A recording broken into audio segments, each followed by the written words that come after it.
Merci beaucoup, Marie-Ève. Donc, ce ne sera pas long. J'ai assez parlé tantôt. Et ce qu'on a filmé va être sur maisonscène.ca vendredi. Et donc, c'est un grand plaisir parce que je salue mon ami Patrick Boulet, tiens, d'Énergie solaire Québec, l'association qui travaille d'arrache-pied depuis les années 80. Euh, Christian Ouellette l'a fondé, Richard Côté, Benoît Perron. Puis là, toi, tu es chanceux parce que tu récoltes le fruit, parce que le fruit est mûr pour passer au solaire, pas juste le solaire passif. Il va y avoir du solaire actif pour chauffer l'eau, l'air, mais on n'est pas là dans l'habitation en ce moment, sauf le multilogement. Mais le photovoltaïque, il va y en avoir partout. C'est la volonté d'Hydro-Québec. 125 000 maisons. Je vous invite à prendre votre copie, 2 copies du magazine à la sortie, la Maison du siècle, et de vous abonner évidemment, mais je présente notre premier conférencier. On a une belle soirée devant nous. Yves Poisson est un physicien depuis 2002 et spécialiste, le spécialiste canadien des technologies photovoltaïques à Canet Énergie, le Centre de recherche des ressources naturelles Canada à Varennes, sur les énergies propres. Il gère les projets de recherche et de démonstration liés à l'énergie solaire PV, notamment sur l'évaluation de la performance des modules ou les panneaux, l'élaboration des normes et l'intégration des énergies renouvelables au réseau électrique. C'est là qu'on s'en va pour aider Hydro-Québec, qui va manquer de jus en 2028. Ça s'en vient. Il faut que des nouveaux parcs éoliens ouvrent en 2028. Sinon, il y a pénurie en hiver, en période de pointe. Et il est aussi le vice-président du comité technique de l'Association canadienne de normalisation, le CSA, l'ACNOR, sur le photovoltaïque, et le délégué du Canada au programme PV de l'Agence internationale de l'énergie. Sa famille vit même dans une maison solaire PV connectée au Québec.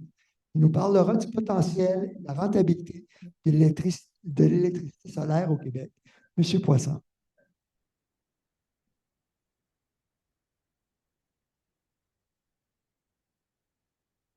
Est-ce que vous m'entendez?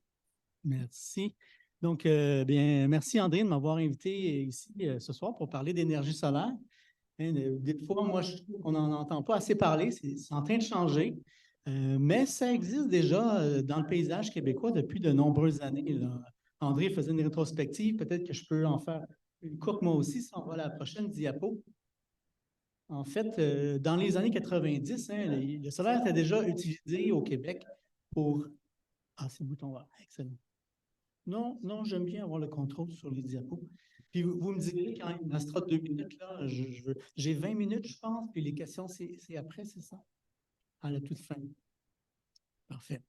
Donc, dans les années 90, le solaire était surtout utilisé pour alimenter des sites isolés, des applications de signalisation, des chalets. En fait, les chalets sont toujours une grande partie du marché québécois.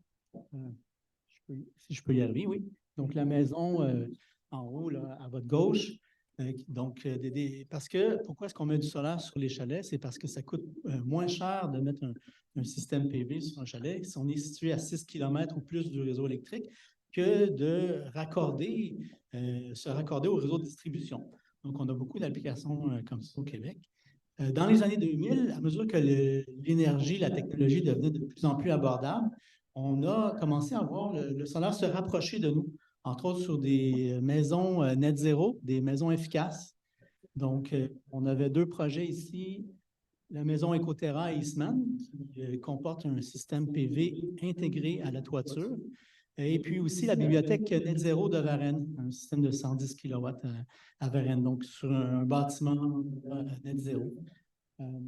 Avec le temps, bon, le coût a continué de diminuer et à un point tel que non seulement c'est abordable, mais c'est parfois rentable comparé au coût de l'électricité du réseau de distribution d'Hydro-Québec. Donc, en ce moment, il y a des projets de démonstration Hydro-Québec, une centrale à la prairie, puis aussi une autre centrale expérimentale à Varennes. Donc, parce qu'on entrevoit qu'à l'horizon 2030, sans doute que les applications centralisées seront compétitives par rapport aux autres formes d'énergie, que ce soit des nouveaux barrages ou même les éoliennes. Donc, le solaire évolue. Et donc, en fait, moi, ici, ce soir, ce que je viens faire, c'est vous présenter en général les aspects de l'énergie solaire photovoltaïque. Donc, j'espère que je vais répondre à vos questions dans une quinzaine de minutes.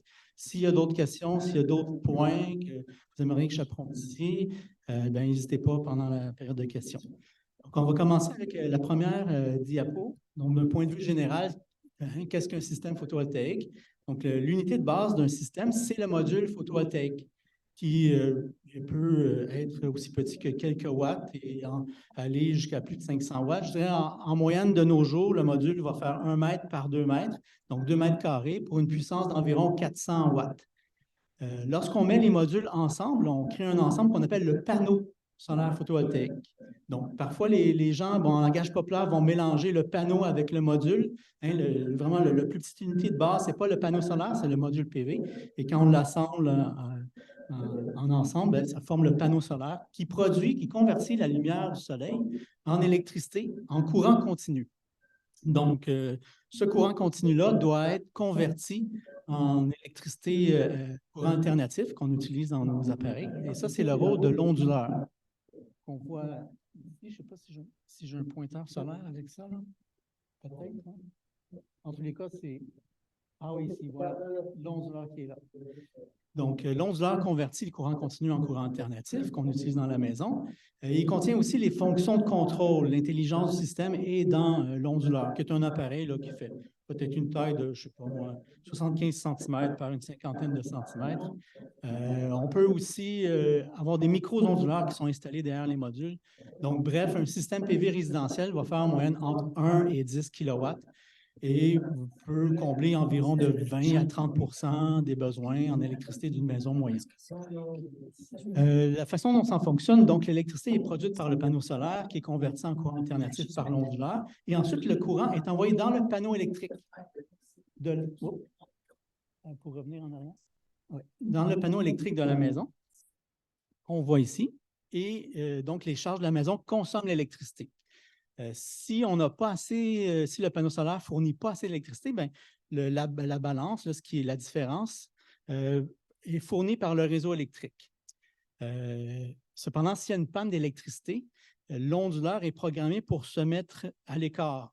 Pour justement, c'est une fonction de protection qui veut s'assurer que s'il y a des gens qui font des réparations sur la ligne électrique, on ne voudrait pas qu'il y ait un quartier de maison solaire qui produise de l'électricité qui pose un risque là, de sécurité aux gens qui travaillent sur le réseau. Donc, s'il y a une panne d'électricité, votre système solaire ne fonctionnera pas, ne fournira pas d'électricité à la maison, à moins qu'il y ait du stockage. Donc, le stockage, je ne le couvrirai pas dans cette présentation-ci. Je crois qu'il y a un présentateur un peu plus tard qui va couvrir les aspects de stockage. Maintenant, dans la situation où il n'y a pas beaucoup de charges dans la maison, pas beaucoup de demandes, on produit un surplus d'électricité. Ce surplus d'électricité solaire-là va être renvoyé sur le réseau électrique via le compteur bidirectionnel. Donc, pour ce faire, il faut choisir l'option de mesurage net d'Hydro-Québec. Donc, c'est une option qui est en place depuis environ, je crois, 2006, qui permet à quelqu'un, propriétaire d'une maison, d'installer soit une éolienne, un système PV, la biomasse, donc des énergies renouvelables, et de pouvoir envoyer des surplus sur le réseau électrique quand il y a des surplus et d'obtenir un crédit. Donc, on ne viendra pas millionnaire en installant un système PV sur notre maison parce qu'à chaque 2 ans, s'il y a des surplus, toujours, la banque les remise à zéro. Et je dirais qu'en général, un toit de résidence, ça peut accommoder un système de taille moyenne de 5 kW, ce qui ne comblera pas tous les besoins là, de la maison, là, surtout en hiver si on chauffe à l'électricité. Donc, mais c'est tout de même une option intéressante pour les gens qui veulent justement là, diminuer finalement leur consommation d'électricité du réseau.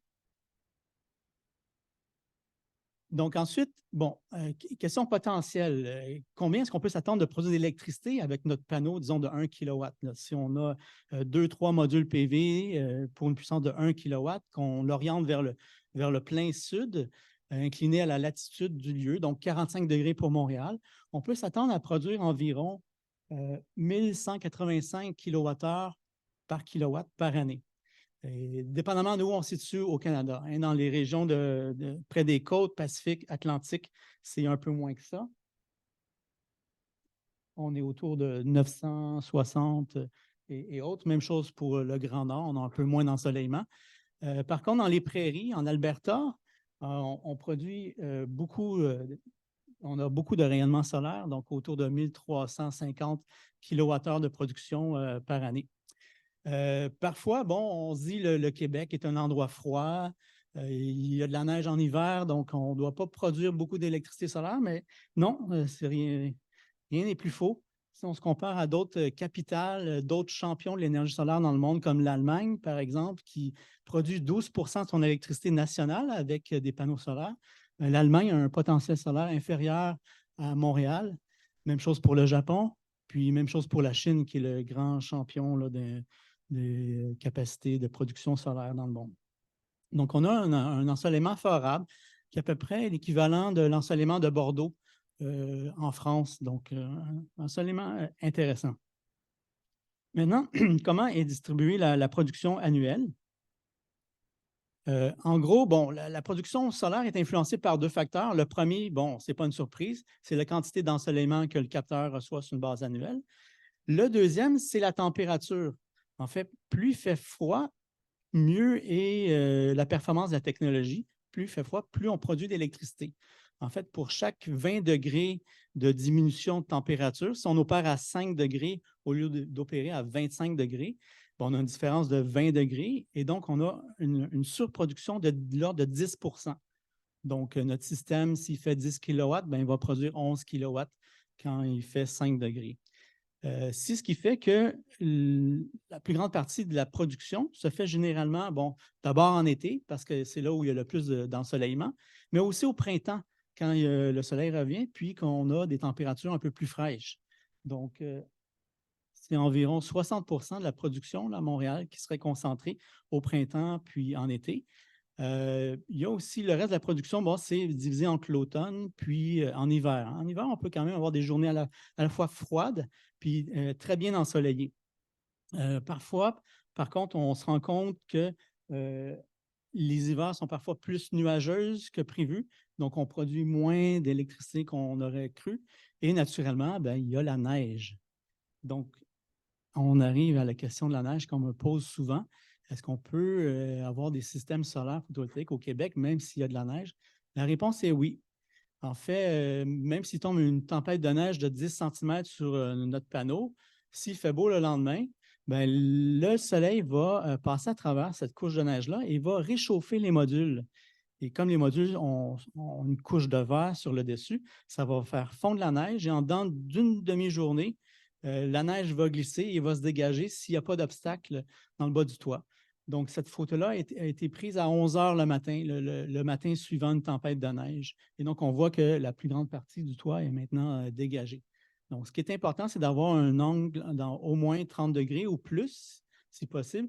On peut avoir des systèmes à 10 degrés. Souvent, c'est l'angle qu'on utilise dans les systèmes commerciaux. Mais là, il faut s'attendre à ce que la neige s'accumule plus. Même chose s'il y a des obstacles dans le bas du toit qui font en sorte que ça freine le dégagement de la neige et la neige s'accumule. Là, on peut avoir plus de pertes par année. Mais en gros, à Montréal, selon nos mesures qu'on a fait à Varennes sur notre système, hein, on n'a peut-être plus les hivers qu'on avait. Il y a des cycles de neige et de dégel. Et ce qu'on mesure, c'est des pertes inférieures à 2 % sur une base annuelle. À Gaspé, où on a plus de chutes de neige, là, on monte à environ 5 % de pertes. Si on a un toit qui accumule la neige, comme dans mon cas à la maison, c'est de l'ordre de 10 % par année, les pertes, mais on voit que c'est généralement en bas de 5 %, je dirais, si le système est bien conçu. Maintenant, une autre question qui est souvent abordée, c'est celle des coûts. Donc, comme on l'a entendu parler depuis les 10-15 dernières années, le coût du module PV a diminué d'un facteur 4, a diminué beaucoup, dû à la fabrication en série là, par la Chine. Le coût des systèmes a aussi diminué. Hein, je dirais que le coût du module en ce moment, bon, c'est peut-être le quart du coût du système. On a vu qu'il y a l'onduleur, il y a aussi les filages, il y a les supports. Donc, disons, ça totalise environ 60 des coûts. L'autre 40 vient de l'installation, du coût des permis, et puis la marge de profit que fait l'installateur. Donc, au Canada, en moyenne, ça va, les coûts vont de 2,50 à 3 le watt. C'est un coût moyen. Il peut y avoir des coûts plus élevés en ce moment, surtout que les chaînes d'approvisionnement sont parfois perturbées. Il y a un manque de main-d'œuvre. Les installateurs, parfois, sont durs à trouver. Donc, il y a des coûts qui peuvent être plus élevés, mais en moyenne, un bon prix, c'est entre 2 et 2,50 et 3 le watt. Maintenant, ça, c'est le coût à la base, mais heureusement, il y a parfois des programmes de subvention qui sont en place, comme en ce moment. Et pour une durée limitée, malheureusement, au mois de mars, le programme se terminera. Mais en ce moment, il y a le programme fédéral pour des maisons plus vertes qui accorde une subvention allant jusqu'à 5 000 $. Donc, c'est 1 000 $ par kilowatt installé. Donc, si on est un système de 5 kilowatts, c'est 5 000 $ de réduction. Et la beauté du programme, c'est qu'en plus de la subvention là, de 1 000 $ par kilowatt, on a aussi accès à un prêt sans intérêt qui est remboursable sur une durée de 10 ans. Donc, là encore, le financement est très important quand on parle de rentabilité du solaire. Hein. La rentabilité, bon, c'est sûr qu'il y a le coût du système, il y a l'ensoleillement, est-ce qu'on produit ce qu'on devrait, mais il y a aussi le financement on ne pense pas à ça, mais ça a un gros impact sur le coût par kilowattheure. Donc, si on regarde ça de plus près, la rentabilité du solaire au Québec, et en fait, bon, les coûts vont varier selon la puissance installée. Plus on a un gros système, plus on bénéficie d'économies d'échelle. Donc, les coûts s'élèvent environ à 2,56 $ par watt pour un gros système de 10 kW, en moyenne 2,83 $ par kilowatt pour un plus petit système, 3 kW. Je vous dirais, cette année, j'ai entendu des prix qui étaient dans cette marge-là, 2,62 $, mais j'ai aussi entendu parler de 4,50 $ par kilowatt. Donc, encore là, il y a des variations, il y a du bruit à cause là, de l'inflation et du manque de main-d'œuvre. Mais si vous cherchez différents installateurs, vous allez sans doute finir par tomber sur un bon prix qui est dans cet intervalle-là. Donc, qu'est-ce que ça veut dire, ça, 3 $ par watt? En fait, quand on regarde la production du système sur sa durée de vie, ça veut dire que l'électricité revient environ 8 sous 81 par kilowattheure ou 9 sous 64 par kilowattheure sur la durée de vie. Et je vous dirais, si on compare ça au coût de l'électricité du réseau en ce moment, hein, en fait, quand on produit l'électricité solaire, ça vient diminuer notre consommation pour la période de facturation. Donc, on vient diminuer la deuxième tranche qui est maintenant à plus de 10 sous le kilowattheure. Donc, en ce moment, on est déjà maintenant, on a atteint le point de parité là, au Québec en supposant que le système fonctionne comme il devrait, que les coûts sont dans la marge que je vous ai dit et que le taux de financement est intéressant. On arrive à parité.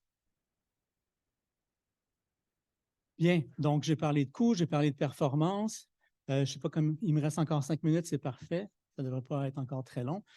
Puisque j'ai une présentation à la Maison du développement durable, je me suis dit, il faudrait aussi que j'aborde les aspects de durabilité de la technologie. Et il y a parfois des enjeux qui sont soulevés, qui sont intéressants à examiner. Donc, le premier que je vais examiner avec vous, c'est justement le recyclage des modules PV. Donc, en fait, un module, la façon dont c'est fait, c'est un assemblage de cellules solaires, un ensemble de cellules solaires qui sont pris en sandwich avec un encapsulant, qui est une sorte de plastique.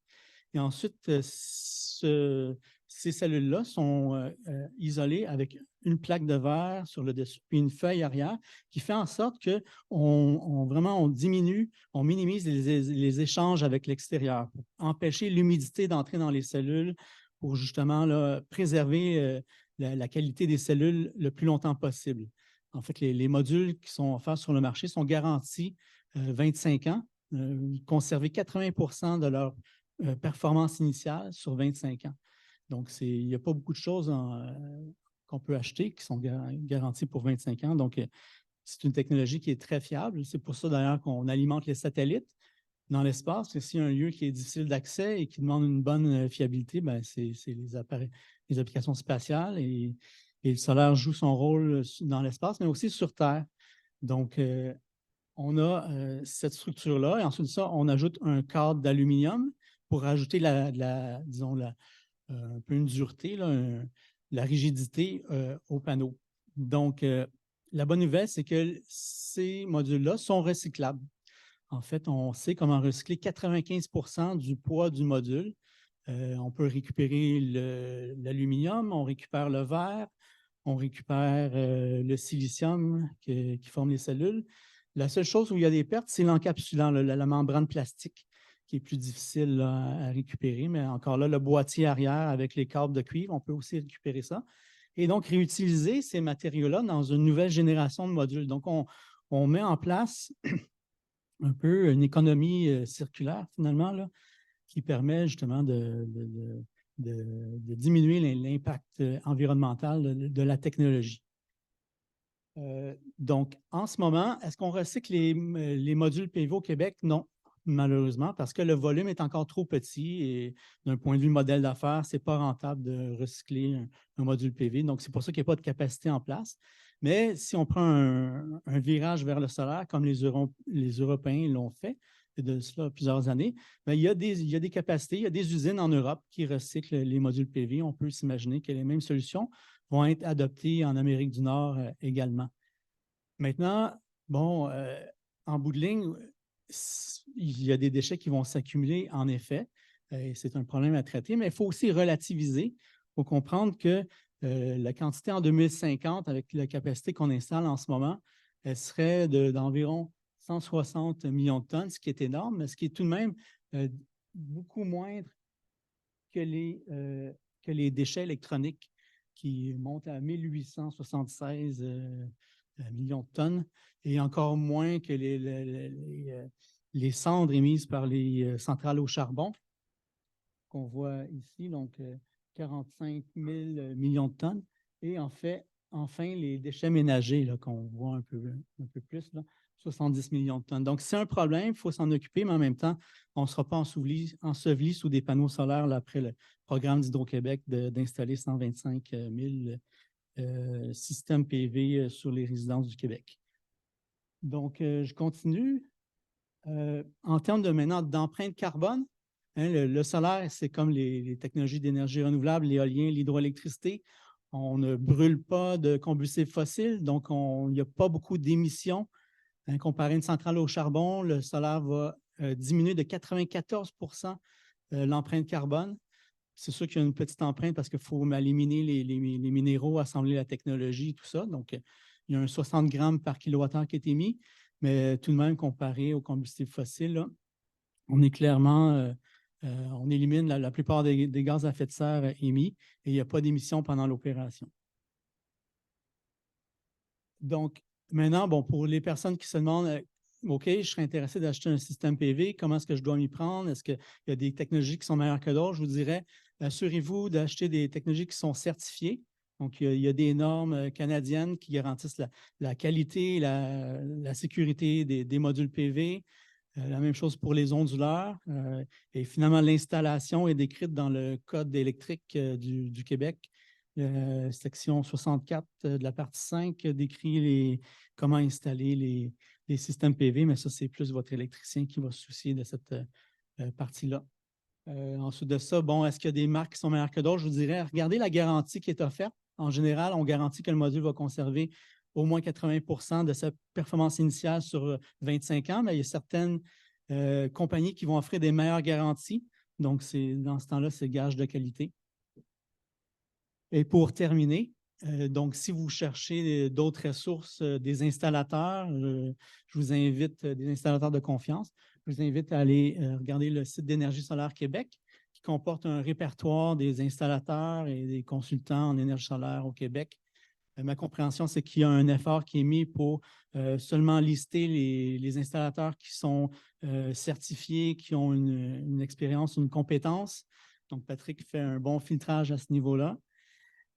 Et finalement, bon, il y a d'autres guides. Les idées que je vous ai transmises aujourd'hui sont aussi reprises par l'Association canadienne de l'industrie solaire avec leur guide Go Solar, qui est malheureusement seulement en anglais pour le moment, mais on va espérer que ça change dans les prochaines années. Donc, encore là, qui décrivent le coût, comment financer le système, comment le potentiel de production d'électricité du système et tout ça. Donc, voilà qui résume les éléments que je voulais porter à votre attention ce soir. S'il y a des questions, commentaires, ben, je crois que...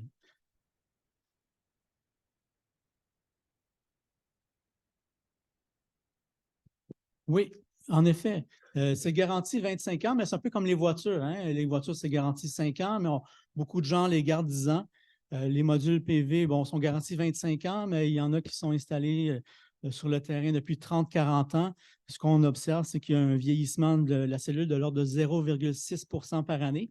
Donc, au bout de 30 ans, on a perdu peut-être 18 de la performance initiale.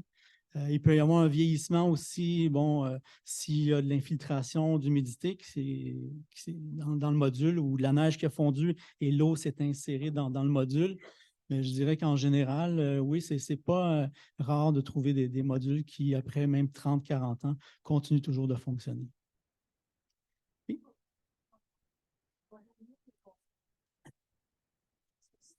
OK. Parfait. Très bien. Merci beaucoup, Yves. On était très privilégiés d'avoir une sommité avec nous ce soir, Yves Poisson. Merci. Oui, devant la caméra.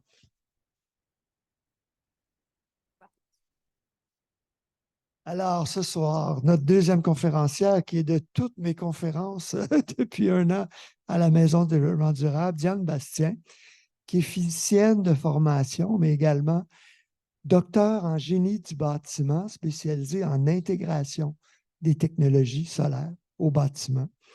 Diane, donc, a obtenu son diplôme à l'Université Concordia, qui est vraiment la sommité. Hein. On a vu que le sommité d'Hydro qui est rendu à Concordia, monsieur Karim Azaïd, qui est rendu à Concordia. C'est là que j'ai fait mon journaliste d'ailleurs. On a vraiment des grands chercheurs au Québec dans ce domaine-là. Diane est également, elle dirige un projet de recherche sur la performance hygrométrique, l'humidité dans les murs à l'Université du Danemark du Sud, où elle a enseigné pendant quelques années. On est très chanceux de l'avoir au Québec. Elle nous est revenue. Aujourd'hui, elle dirige une nouvelle firme d'inspection environnementale qui s'appelle Bâtiment Vivant. Et je suis très heureux qu'elle l'ait fondée parce qu'elle s'inspire justement de la biobiologie, l'Institut allemand de bioconstruction dont je vous ai parlé, pour ceux et celles qui étaient ici plus tôt. Et également, Diane est membre de la coopérative d'ingénierie, la première au Québec au niveau du bâtiment, qui s'appelle ALTE, A-L-T-E, où elle est spécialisée en intégration des technologies solaires au bâtiment, en plus d'être certifiée en design de maisons passives, Passive House, et en biologie du bâtiment.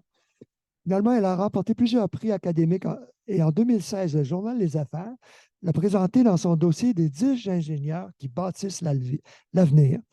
Elle nous parlera ce soir de la conception d'un système PV en fonction des besoins en électricité d'un ménage. Diane Bastien.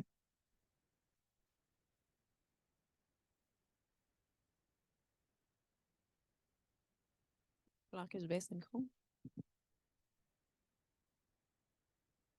Bonsoir. Bonsoir tout le monde. C'est un plaisir d'être ici ce soir, surtout pour célébrer le 30e de la maison du 21e siècle. J'en profite pour dire bravo à André Fauteux, bravo pour tout le travail que tu as mis sur pied. J'ai manqué les débuts, mais ça fait un bon 12 ans qu'on est en contact. Au début, quand j'étais étudiante à la maîtrise et au doctorat à Concordia, j'étais une des seules francophones de l'équipe. Alors, rapidement, je me suis retrouvée à être celle qui adressait les demandes des médias. Et tranquillement, j'ai lié contact avec André. Et depuis, je suis chroniqueuse occasionnellement pour le magazine. C'est vraiment un grand plaisir de contribuer à cette revue. Et c'est un plaisir de collaborer avec André. À chaque fois que je viens voir mes textes, il me revient, c'est encore meilleur. C'est vraiment agréable de collaborer. Et je tiens à souligner ton travail aussi d'agent liant au Québec, de mettre en relation tous les professionnels qui touchent de près ou de loin au bâtiment durable. C'est vraiment un plaisir. J'étais en Europe pendant 7 ans, où j'ai habité au Danemark. Ça fait 2 ans que je suis de retour et c'est vraiment un grand plaisir je sens que je marche dans un sentier déjà tracé où les Maryse Leduc, les Micheline Boudreau, les Ginette Dupuis, André, tout le monde, vous avez déjà mis la table et c'est vraiment un plaisir de continuer à travailler dans. Oui, c'est ça, hein, c'était la fois qu'on s'est rencontrés. Oui, mais c'était une belle conférence. Puis je peux voir que vous avez bien profité des attraits touristiques de Paris. Donc, ce soir, je vais vous parler d'énergie solaire. Dans mon quotidien, je suis un petit peu moins dans l'énergie solaire. Maintenant, je suis plus dans la qualité de l'environnement. Ça me ramène quelques années plus tard, quand j'étais plus à Concordia dans le laboratoire solaire. Aujourd'hui, on va discuter un peu de. Merci à Yves Poisson qui a vraiment mis la table sur c'est quoi un système solaire, c'est quoi les différentes composantes qu'on a besoin. On va peut-être prendre un premier pas en arrière puis prendre le temps de se demander pourquoi est-ce qu'on veut installer l'énergie solaire? Parce que c'est quand même un désir que plusieurs ont et on va se questionner un peu sur une raison de le faire. Puis, à partir des raisons qu'on va identifier, ben, il y a certains besoins qui vont ressurgir et qui vont nous aider peut-être à planifier le type d'installation qu'on veut. Puis, je vais compléter en y allant avec quelques considérations de santé par rapport à l'impact de l'électricité. Et bravo, André, pour garder le cap. On parle de plus en plus d'écologie. Ça me fait plaisir de voir que dans les médias, on parle plus d'environnement et d'écologie, mais peut-être avec une vision un peu tunnel, on focus sur certains éléments puis on en oublie tellement d'autres. Alors, merci de garder la santé au sein central à l'élément du bâtiment écologique. Donc, on va commencer par se poser la question, pourquoi installer des panneaux solaires? Oui, c'est une question, une vraie question, pas une question rhétorique. Est-ce que dans la salle, qui veulent lever la main, proposer, je suis certaine que... Oui? Moi, j'aime ça poser des panneaux solaires, parce que des fois, il manque d'électricité. Et comme on en a manqué déjà, même à Montréal, une période vraiment très longue et très angoissante, on a même passé pas de manquer d'eau potable dans nos maisons. Ça a été vraiment critique, là. Il y a vraiment très critique. J'aimerais ça d'en poser chez nous. Pour compenser un manque d'électricité au cours d'un temps comme aujourd'hui, par exemple, il y aurait une tempête de neige, très difficile pour les gens du Québec de réparer le système électrique. Si j'avais mon propre système chez nous, je pourrais être autonome, suffisamment autonome pour chauffer ma maison puis avoir un peu d'électricité pour mon réfrigérateur et des lumières. Quelque chose de très confortable. Donc, souvent, c'est un besoin d'autonomie ou de résilience que les gens nomment. Et il y a une autre catégorie aussi. Souvent, des gens, ceux qui veulent de l'énergie solaire, mais sans nécessairement avoir des batteries. Pourquoi est-ce qu'ils veulent de l'énergie solaire?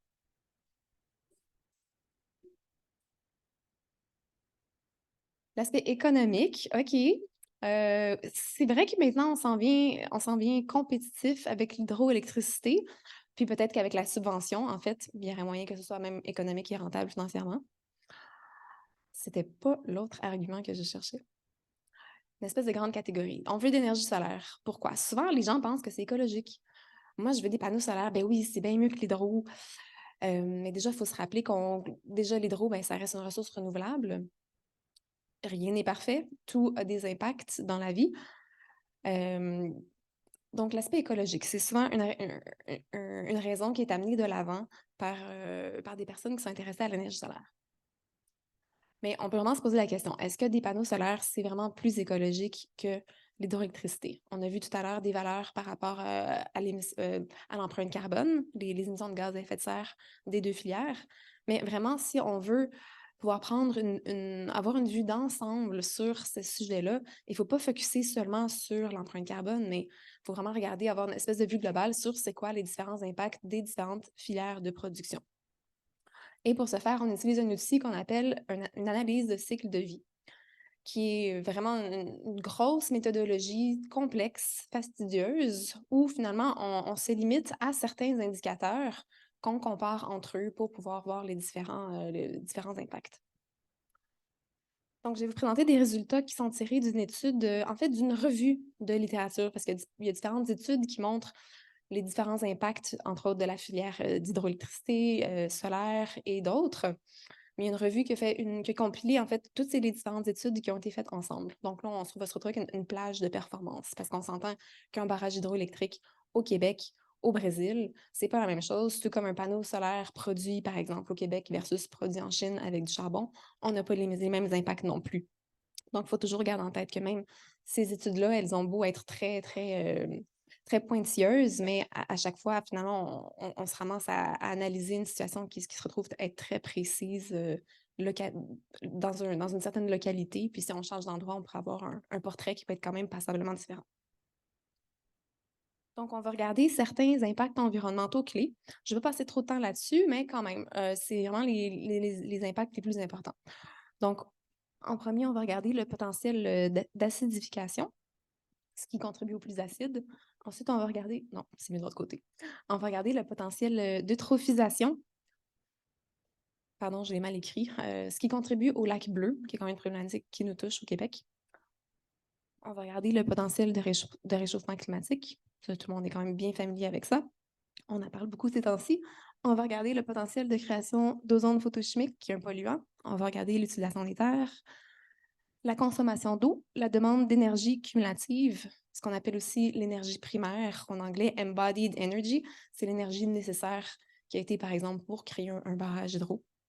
Puis on va regarder le temps de retour énergétique.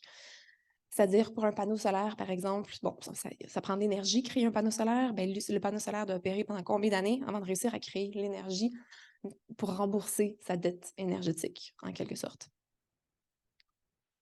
Donc, si on regarde le potentiel d'acidification et d'eutrophisation, on peut voir que le laser, allons-y, non.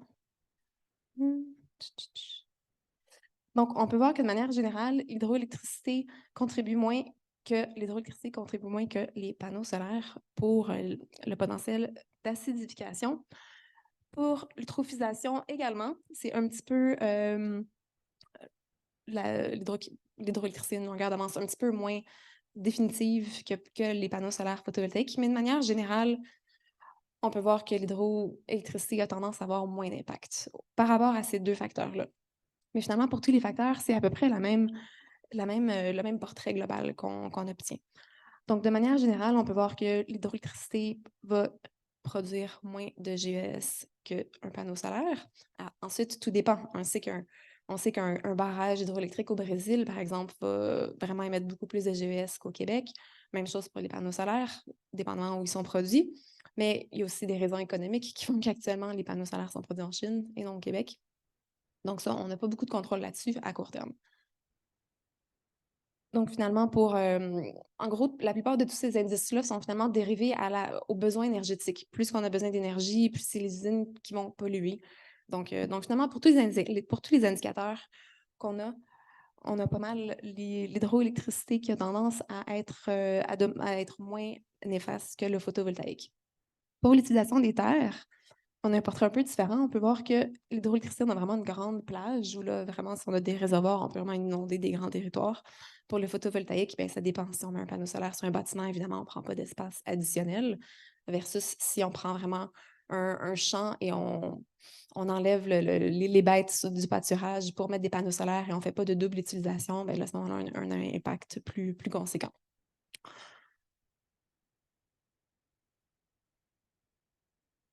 Donc, c'est la même chose pour tous les autres les impacts, la demande d'énergie cumulative, le temps de retour énergétique.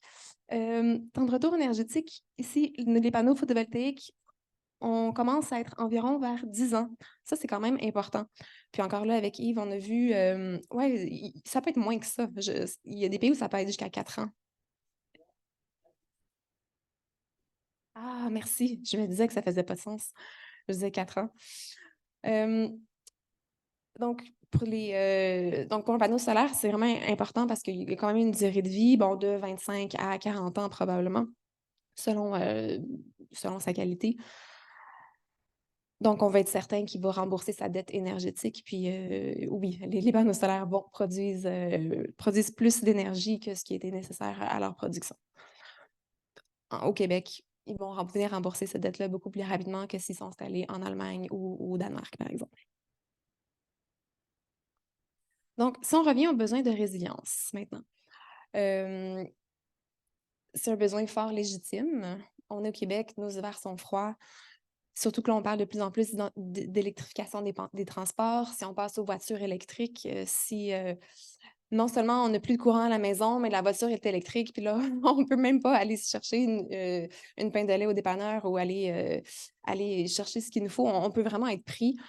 Donc, la question de résilience se pose vraiment. Et au Québec aussi, l'aspect d'autonomie a toujours été une notion assez recherchée. Donc, c'est vraiment un besoin que plusieurs personnes ont.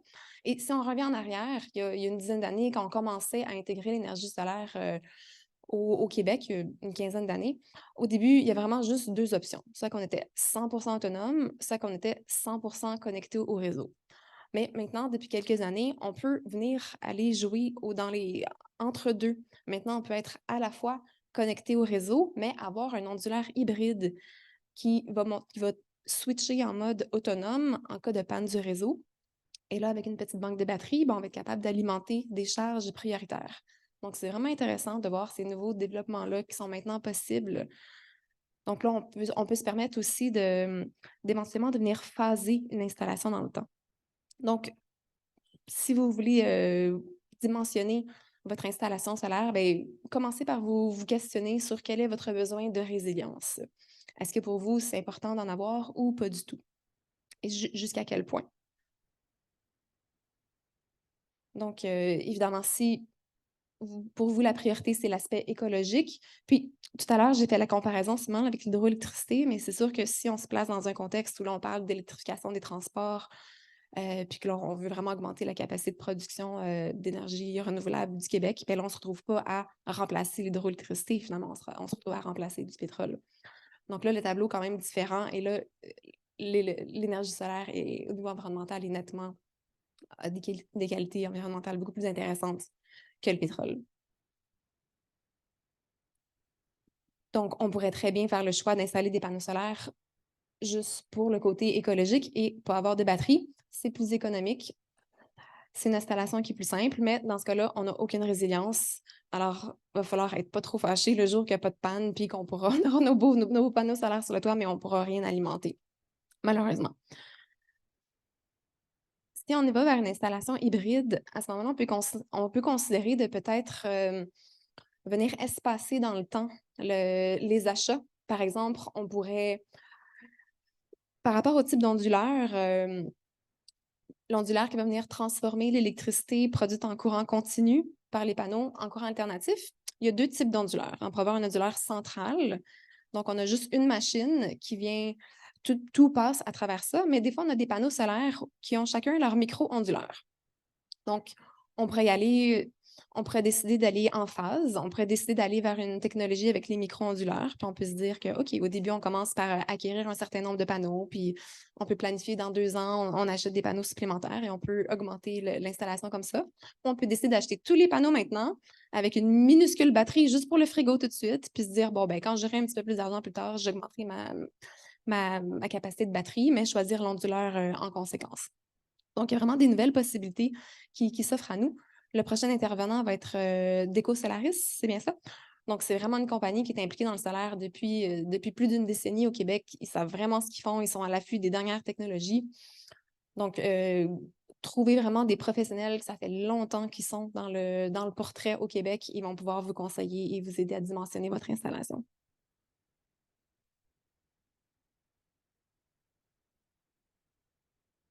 Maintenant, il y a aussi des nouvelles possibilités. Je ne sais pas c'est quoi le bruit, hein? Est-ce que vous l'attendez? Ah, la balayeuse, on est vraiment en retard sur le planning. Ils sont en train de placer la balayeuse. Maintenant, ça fait déjà une dizaine d'années qu'on en parle en recherche, c'est de V2G, le Vehicle to Grid ou Vehicle to Home, où là, on utilise vraiment le véhicule comme outil de stockage du réseau, soit du réseau électrique ou de la maison, où là, on peut penser, par exemple, s'il y a une panne de courant, peut-être qu'on n'a pas de batterie, mais peut-être que notre Tesla peut nous servir à alimenter notre frigo. C'est très bien, ça dure un certain temps, mais si à la fin de la journée, il ne faut pas avoir besoin d'aller travailler, par exemple, pendant ce temps-là.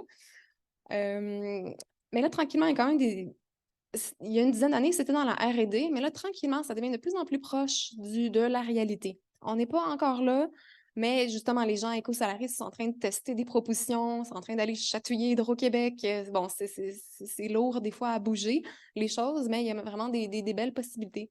Donc, ceux qui ont des voitures électriques, maintenant, c'est possible d'avoir des onduleurs vraiment multifonctions qui peuvent relier à la fois la voiture électrique ou qui peuvent avoir aussi une entrée pour une génératrice.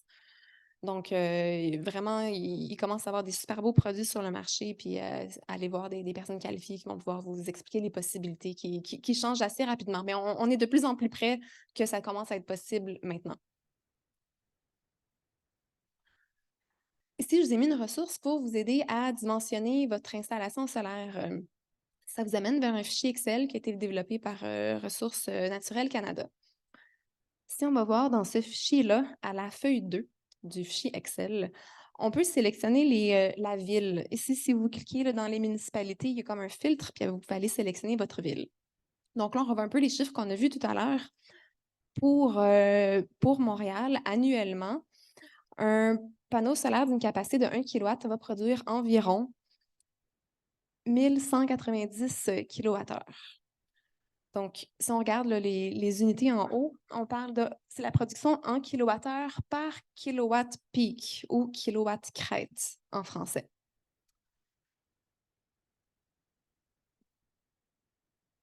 Donc, c'est quoi un kilowatt peak ou un kilowatt crête? Finalement, c'est la quantité d'énergie, c'est la quantité d'énergie fournie par un panneau lorsqu'il est illuminé dans des conditions standards, à 1000 watts par mètre carré à une température de 25 degrés Celsius. Il y a des laboratoires qui testent les panneaux sous ces conditions-là standardisées, puis comme ça permet de comparer les panneaux entre eux.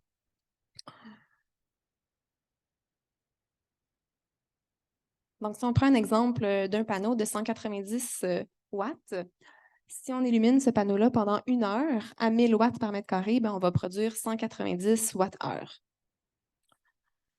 Ensuite, si on revient à l'outil dont je vous ai donné le lien avant, si on va à la feuille 2 de leur fichier Excel, là, ce qu'on peut avoir pour différentes villes, encore là, j'ai sélectionné Montréal, on peut avoir l'ensoleillement global quotidien moyen en heures. Donc, ce qu'on fait finalement, c'est qu'on regarde la quantité d'heures dans la journée, puis on ramène ça à un équivalent de 1000 watts par mètre carré. Puis ça, pour vous donner une idée, 1000 watts par mètre carré, c'est à peu près le maximum qu'on peut atteindre à midi quand on a un beau soleil direct, pas de nuages. Donc, ce qu'on fait, c'est qu'on ramène l'équivalent. Donc, si on regarde, par exemple, pour le mois de novembre, qui est le mois le moins lumineux de l'année, si on regarde à une situation où on a une surface qui fait face au sud et qui est orientée avec la même orientation que la latitude, donc à 45 degrés dans ce cas-ci. Donc, on peut voir que pour le mois de novembre, on a une quantité de 2,57 heures d'ensoleillement maximal. Donc, c'est 2,57 heures qu'on aurait à 1000 watts par mètre carré. C'est une façon qui nous permet de faire des calculs simplifiés par la suite. Donc, pour ce panneau-là, en une journée typique, ce panneau-là, excusez-moi de me retourner en arrière, mais je n'ai pas le choix si je veux lire ce que j'ai écrit. Donc, ce panneau-là, en une journée typique de novembre, on produirait 190 watts fois, si on multiplie par 2,57 heures, on obtient 488 watts-heure.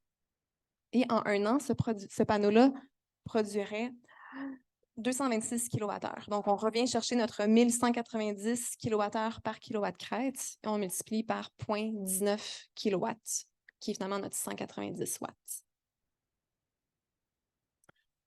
Les diapositives vont être disponibles après sur le site de la Maison du 21e siècle. Donc, vous pourrez avoir accès aux diapositives et vous pourriez y retrouver le lien du premier document. Et là, il y a un deuxième document qui s'en vient. J'ai également créé un petit fichier Excel simplifié pour aider les gens qui veulent commencer à dimensionner leurs panneaux solaires. Puis, vous n'êtes pas obligé de faire ça. Si vous voulez des panneaux, vous pouvez juste prendre le téléphone, appeler une compagnie, puis ils vont faire ça pour vous. Mais pour ceux qui veulent, c'est quand même une bonne idée de faire ses devoirs un petit peu, de prendre le temps de se questionner sur quel type de panneau, quel type d'installation on veut, quel genre de capacité est-ce qu'on désire. Je pense que c'est quand même une bonne idée, en fait, de faire un peu ses devoirs au préalable. Donc, j'ai créé un outil simplifié pour vous permettre de commencer à jouer un peu dans ça, puis explorer un peu les possibilités.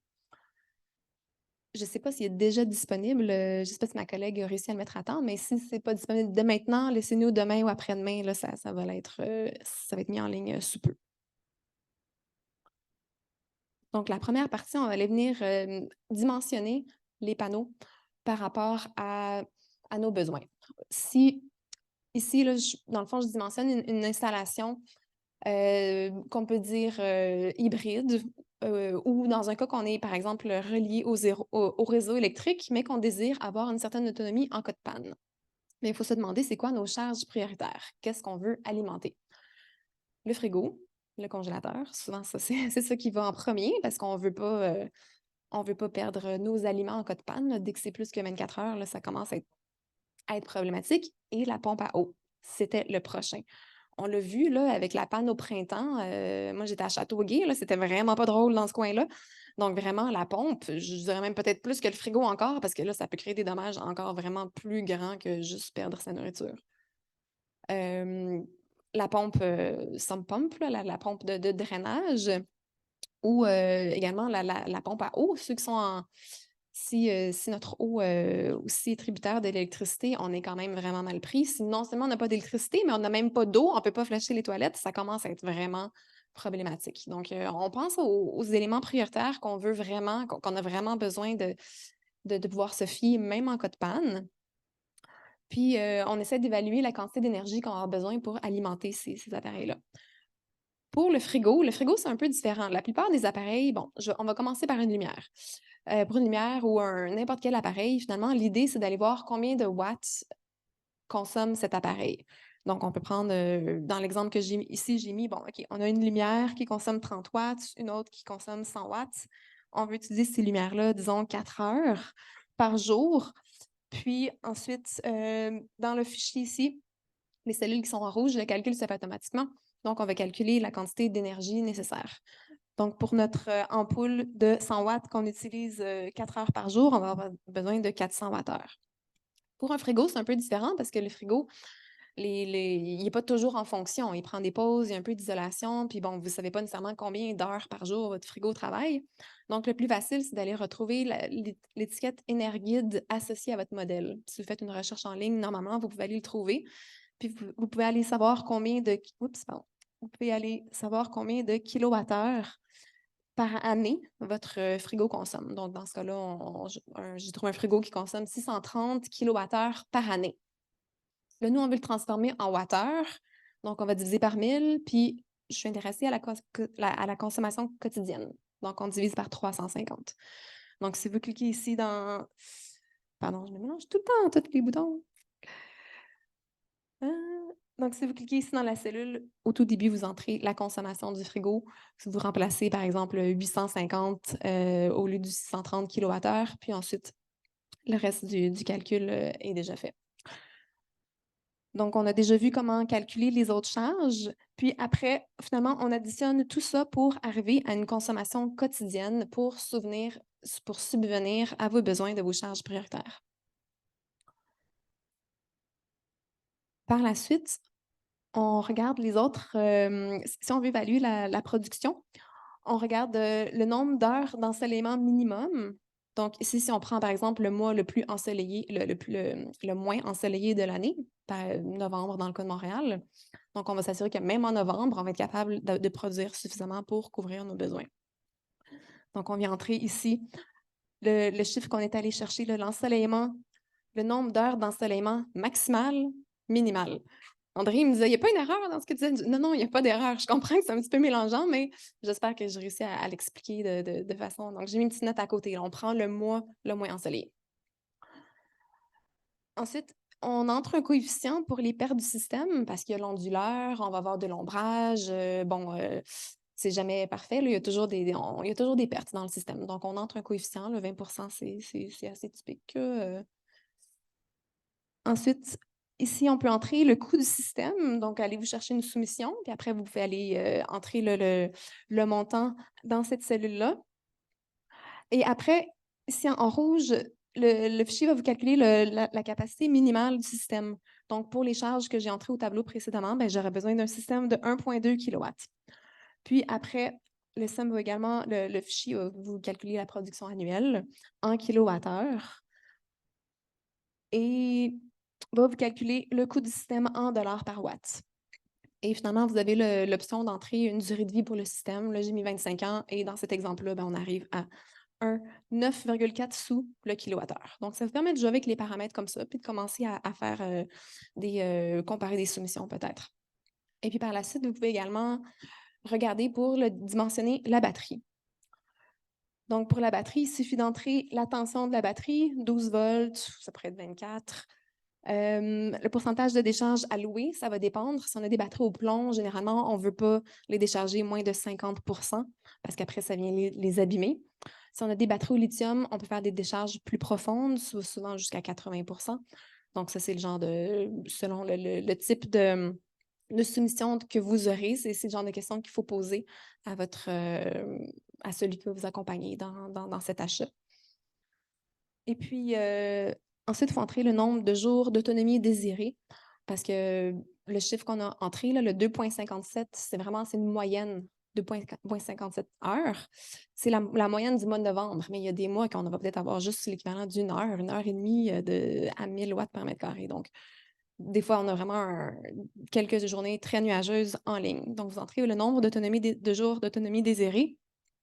Et ensuite, ça va vous redonner la capacité minimale de la batterie. Alors, j'espère que je ne vous ai pas trop assommé avec ces calculs. Mon idée, c'est de faire un fichier Excel quand même pas trop compliqué.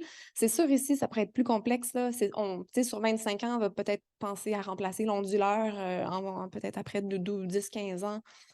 Donc, ça reste un calcul simplifié, mais j'espère que ça peut vous aider à faire vos premiers pas dans votre dimensionnement d'un système.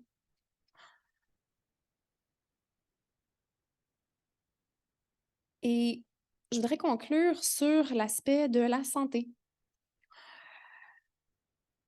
Comment est-ce que l'énergie solaire peut venir affecter notre santé? Bien, en fait, comment est-ce que l'électricité, de manière globale, affecte la santé? On le sait que les champs magnétiques, les champs électriques, les radiofréquences et l'électricité transitoire, les hautes fréquences, ce qu'on appelle l'électricité sale, c'est vraiment les 4 types les 4 facettes, si on veut, de l'électricité qui viennent affecter la santé. On a plein d'études qui montrent différents dommages biologiques à différents niveaux. Donc, les panneaux solaires ne font pas exception, mais on rajoute une difficulté supplémentaire liée surtout à la qualité de l'onduleur. Parce que l'onduleur va venir changer notre onde qui est en courant continu, produite par le panneau solaire, en courant alternatif. Et en théorie, notre courant alternatif, on a un beau sinus à 60 Hz, un sinus parfait en théorie. Mais en réalité, avec l'onduleur, on n'a pas un sinus parfait. Selon ça, des fois, on peut avoir un signal rectangulaire ou des fois, on va avoir des pics de fréquence qui vont se superposer à ce beau sinus-là parfait. Et ça va vraiment polluer l'onde. Et c'est une pollution qui peut vraiment se propager dans tous les réseaux de la maison et qui peuvent venir affecter la santé. Et aussi, la stabilité du réseau, ça vient aussi créer des problèmes là, à un niveau électrique là, quand on a des fréquences qui sont très élevées. Donc, c'est un sujet super complexe. Je n'ai pas l'intention d'en parler plus, d'aller plus en profondeur ce soir, mais je vous réfère à 3 articles que j'ai écrits dans la revue où je prends vraiment le temps d'expliquer un peu plus en détail quelle est la problématique, puis on arrive avec des solutions. Puis se rappeler aussi que la distance est toujours notre ami. Si vous avez un chalet avec un plafond cathédrale où là, les lits sont très proches, puis là, vous avez le panneau solaire qui est comme à moins d'1 mètre de votre tête, mais c'est peut-être pas la meilleure situation, le meilleur endroit pour le mettre. Ou je pense aux roulottes ou les VR, où vraiment souvent on met les batteries, l'onduleur en dessous du lit.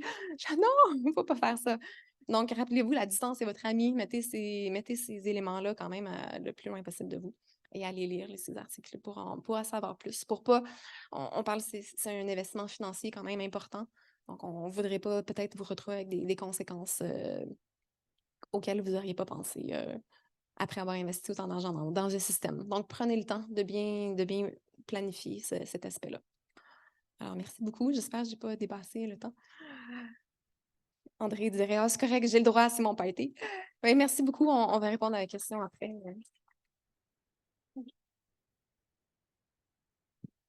Moi, je lui donne une note d'A++. Merci, Diane. Très content. Puis, c'est la preuve que les professionnels de cette industrie-là, comme les autres, doivent travailler avec des experts qui sont plus pointus dans certains domaines pour installer des bonnes applications technologiques. Alors, la table est mise. On va avoir 2 personnes de terrain maintenant. Ça va être vraiment intéressant.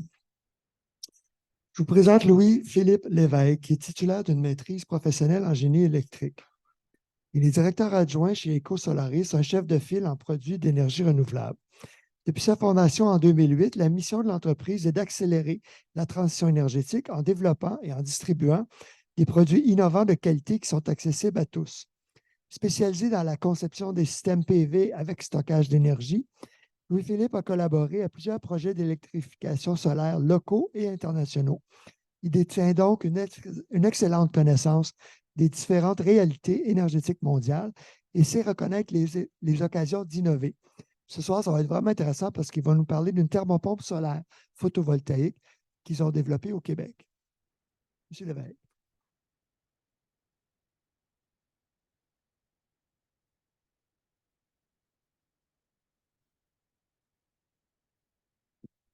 Bien, bonsoir. En fond, moi, c'est Louis-Philippe, je suis directeur adjoint chez EcoSolaris, puis je viens ici pour vous parler de notre thermopompe solaire, dans le fond, qui est, selon nous, une approche révolutionnaire là, pour un peu épauler les réseaux électriques là, dans une ère où ils sont de plus en plus fragilisés. Donc, brièvement, on va vous parler évidemment un peu de nous, de ce qu'on mange en hiver, d'où ce qu'on vient, de ce qu'on fait. Ça, par la suite, évidemment, de la thermopompe solaire, comment est-ce qu'elle fonctionne, un peu de ses caractéristiques techniques, comment est-ce que ça se distingue d'une thermopompe conventionnelle. Et à la suite, je vais vous parler un peu du potentiel un peu mondial de comment on voit les choses pour la thermopompe. Et finalement, vous parler un peu concrètement comment est-ce qu'on peut l'utiliser.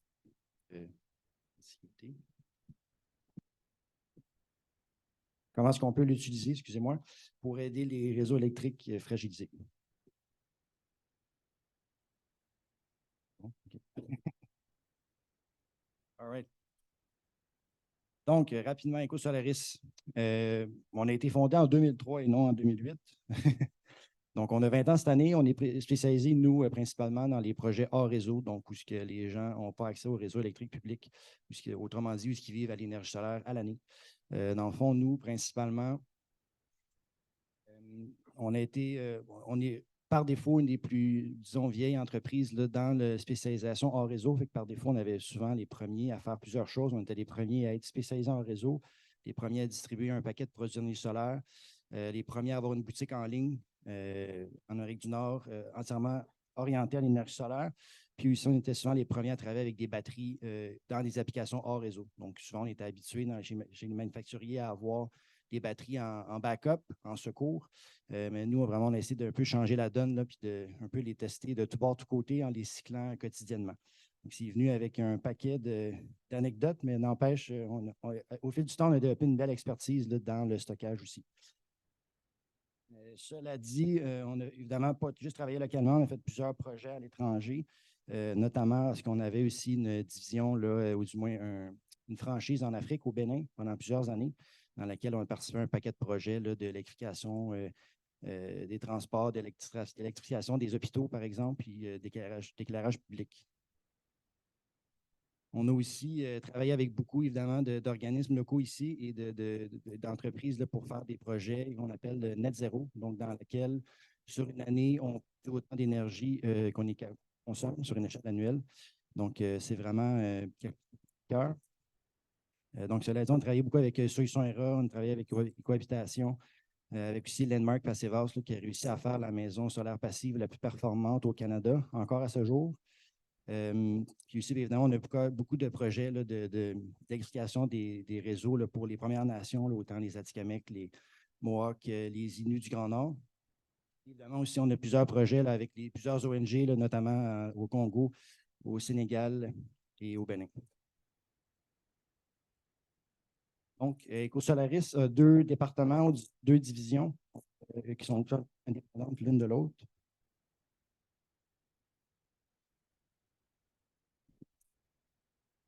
Oui, donc on a évidemment la portion énergie solaire puis la portion plancher radiant. Évidemment, je ne suis pas ici pour parler vraiment de plancher radiant parce que ça n'a pas vraiment rapport avec la discussion ce soir, mais n'empêche, les 2 divisions étaient dans la même compagnie, puis la portion plancher radiant est un petit peu plus mature que la portion solaire, donc on s'est souvent fortement influencé l'un l'autre. Pourquoi je vous dis ça? Parce qu'on a développé au fil du temps, un peu grâce aussi à la division de plancher radiant, là, plusieurs produits EcoSolaris. Les produits EcoSolaris, ce n'est pas nécessairement des produits qu'on fabrique, mais c'est des produits qu'on a longtemps distribués, qu'on a testé dans des conditions, disons, plus difficiles, là, style hivernal, et qu'on a au fil du temps fini par offrir à notre nom en travaillant étroitement avec le manufacturier, là, justement, pour le rendre plus durable, plus efficace. Il va y avoir aussi une touche EcoSolaris d'ajouter souvent des fonctions de monitoring pour un peu voir, là, permettre aux clients aussi de comprendre concrètement comment son système fonctionne, là, plutôt d'avoir un onduleur, par exemple, qui fait juste marcher ou pas marcher. Donc, la fameuse thermopompe solaire, qu'est-ce que c'est? C'est une thermopompe qu'on dit dans le domaine qui est mini-split. Donc, qui n'est pas une thermopompe centrale, qui est vraiment une thermopompe avec un compresseur extérieur et une tête à l'intérieur. Si on veut plusieurs têtes, malheureusement, il faut plusieurs compresseurs. Sont offertes, dans le fond, en 12 000 et 10 000 BTU. Donc, pour ceux à qui ça dit rien, c'est pour des superficies la lange qui est à peu près 1000 pieds carrés. Donc, c'est sûr, ça, ce n'est pas une thermopompe centrale, c'est vraiment une source de chauffage ou de climatisation d'appoint qui va être utilisée là, pour un peu diminuer la demande de votre source de chauffage ou de climatisation principale. Donc, nous, ce qu'on a fait pour la rendre un peu EcoSolaris, on est allé à fond pour la certification, pour la rendre un peu accessible à tous. Donc, elle est certifiée, évidemment, ETL, CETL, là, ce qui est une obligation dans le domaine, mais n'empêche, on l'a aussi allé pour aller avec Energy Star pour justement pouvoir tester à fond l'efficacité du produit.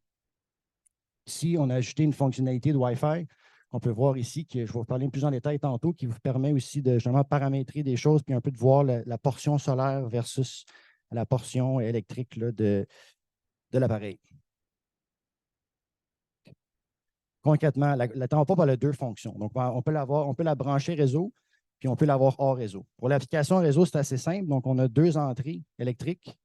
On a une entrée standard en courant alternatif, donc avec, en l'occurrence ici, Hydro-Québec, donc elle fonctionne sur le 220 volts. Puis par la suite, on a une entrée PV qu'on appelle une entrée DC, sur laquelle les panneaux solaires sont branchés directement sur l'unité. Donc, typiquement, quand il fait soleil, la thermopompe n'a aucune consommation électrique du réseau et fonctionne à énergie solaire à 100 %, puis le réseau vient combler aux besoins quand c'est trop nuageux ou la nuit, par exemple. Ce qu'il faut comprendre aussi, ce qui est intéressant de savoir, c'est qu'un n'empêche pas l'autre. Donc, c'est-à-dire qu'on peut avoir une thermopompe, disons, branchée seulement sur le réseau, sans panneau solaire, qui peut être ajouté par la suite. Ou à l'inverse, on peut avoir une thermopompe qui est branchée dans les panneaux directement et qui fonctionne si et seulement s'il fait soleil. La deuxième application, c'est hors réseau. C'est un peu en lien là, avec ce que Yannick va nous parler après là, pour le stockage. Dans le fond, nous, c'est qu'on a les panneaux solaires qui vont alimenter un contrôleur de charge, puis par la suite, ce contrôleur-là va charger les batteries et les batteries vont alimenter la thermopompe. Donc, évidemment, la thermopompe fonctionne en solaire en tout temps, tant et si longtemps que les batteries ont de l'énergie. Je vous dirais ici, c'est un peu moins justificatif là, ou pertinent d'avoir une thermopompe hors réseau, sachant là, la faible empreinte écologique et le faible coût de l'électricité. N'empêche, c'est une option là, intéressante aussi pour certaines applications. Donc, rapidement, les caractéristiques techniques, dans le fond, comment ça fonctionne, c'est que ça peut accepter, dans le fond, jusqu'à 10 panneaux solaires. Je ne cacherai pas que c'est pas mal trop 10 panneaux. Là. Souvent, on conseille, là, on parlait tantôt des panneaux de 400 watts d'à peu près 2 mètres carrés. On parle de 3 à 4 panneaux. Je dirais, en général, c'est suffisant pour être autonome là, à l'année. N'empêche, on est capable souvent là, de un petit peu jouer avec la quantité de panneaux pour avoir un petit peu d'autonomie. Pour le stockage, c'est sûr, on conseille une batterie en général là, de 48 volts là, à 5 kWh. Non, ça dépend de l'utilisation.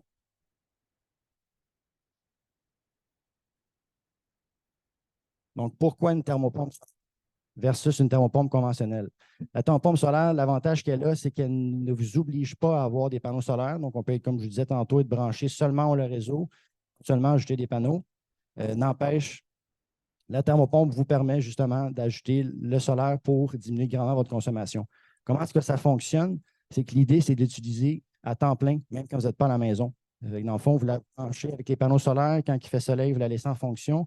Et continuellement dans la journée, vous préchauffez, climatisez vos locaux. Puis quand vous revenez du travail, par exemple, mais vous pouvez soit arrêter de chauffer ou climatiser parce que la température est déjà agréable, ou du moins repartir votre source de chauffage principale pour maintenir une température. Ce qui est intéressant avec la thermopompe, justement, c'est que, sachant qu'on a préchauffé, pré-climatisé, même si ce n'est pas votre source de chauffage principale, le soir, sachant qu'on fait juste maintenir une température, mais votre demande ou consommation électrique va grandement diminuer. Là, on parle jusqu'à 75 sur une échelle annuelle. Fait que c'est vraiment intéressant. Cela dit, pourquoi une thermopompe solaire? C'est parce qu'il faut comprendre, en général, pas juste au Québec, mais un peu partout sur la planète, notre portion de consommation électrique qui est destinée au chauffage et à la climatisation, c'est souvent entre 50 et 60 %. Donc, l'idée d'avoir une thermopompe, c'est d'attaquer directement la plus grande proportion de notre consommation. C'est sûr qu'après ça, il y a aussi là, une proportion pour les électros, pour le chauffage de l'eau et tous les autres accessoires qu'on peut avoir électroniques ou les gadgets. Mais n'empêche, l'idée de la thermopompe, c'est de vraiment attaquer la plus grande portion de notre consommation. Donc, la question $1 million, en quoi notre thermopompe se distingue autant d'une thermopompe solaire, disons, compétitive ou d'une thermopompe conventionnelle?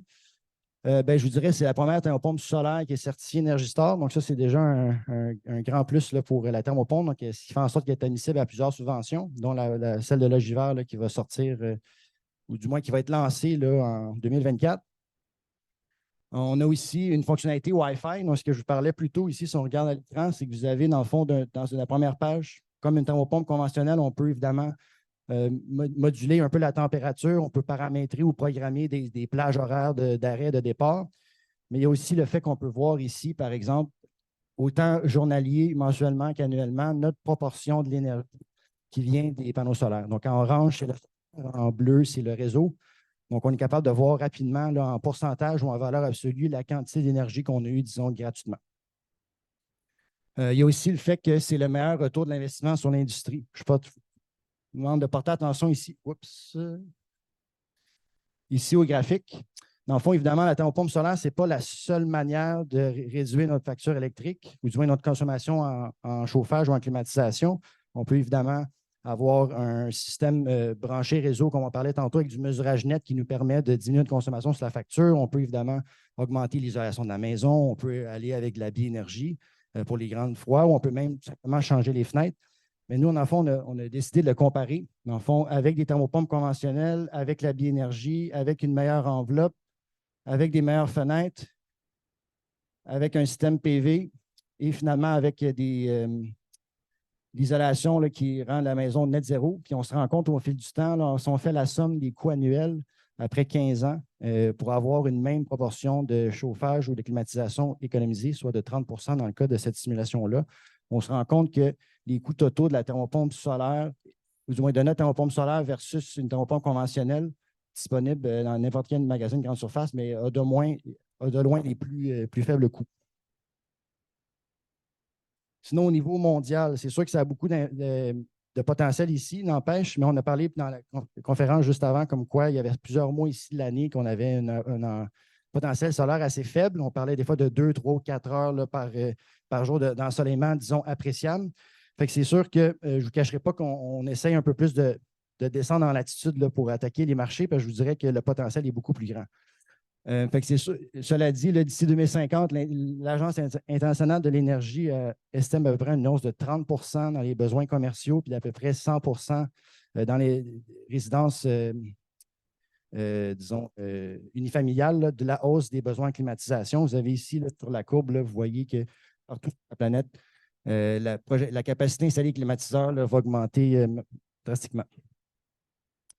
C'est un peu en lien aussi à les besoins de climatisation mondiaux. Évidemment, sur la carte, plus un pays est enfoncé, donc plus ils ont des grands besoins de climatisation exprimés en degrés jour par pays. Puis souvent aussi, dans ces cas-là, lorsqu'on a des grands besoins de climatisation, on a un coût d'énergie qui est encore plus cher. Donc, si vous avez des cas de gradation encore, là, plus c'est foncé, plus ça coûte cher. Donc, vous avez souvent une corrélation directe avec des grands besoins de climatisation, des grands coûts d'énergie et surtout une mauvaise fiabilité du réseau. Donc, vous avez ici, encore une fois, plus le pays est enfoncé, plus on a des pannes fréquentes, plus on fait perdre des revenus importants là, aux commerçants.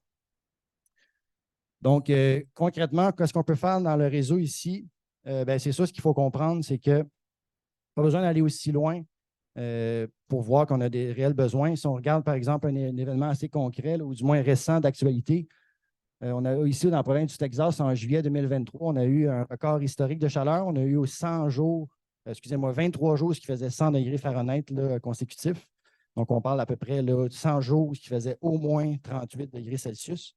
Donc, c'est assez chaud. Puis évidemment, même si c'est un des pays les plus riches de la planète, mais le réseau n'était pas capable de subvenir à la demande. Ce qu'ils ont dû faire, c'est volontairement faire des pannes de courant ou du moins du délestage intermittent dans plusieurs régions pour un peu stabiliser le réseau. N'empêche, on n'a pas nécessairement ce problème-là ici, mais avec l'augmentation de la taille des maisons, l'augmentation de la consommation énergétique et l'arrivée des voitures électriques là, qui sont quand même des consommations non négligeables, bien, je vous dirais que la thermopompe devient de plus en plus intéressant. Parce que, évidemment, c'est une solution qui est vraiment facile à utiliser, facile à installer, qui ne demande pas vraiment de formation spéciale parce que c'est installé comme n'importe quelle autre thermopompe. C'est aussi une solution qui est assez facile pour gérer les pics de puissance.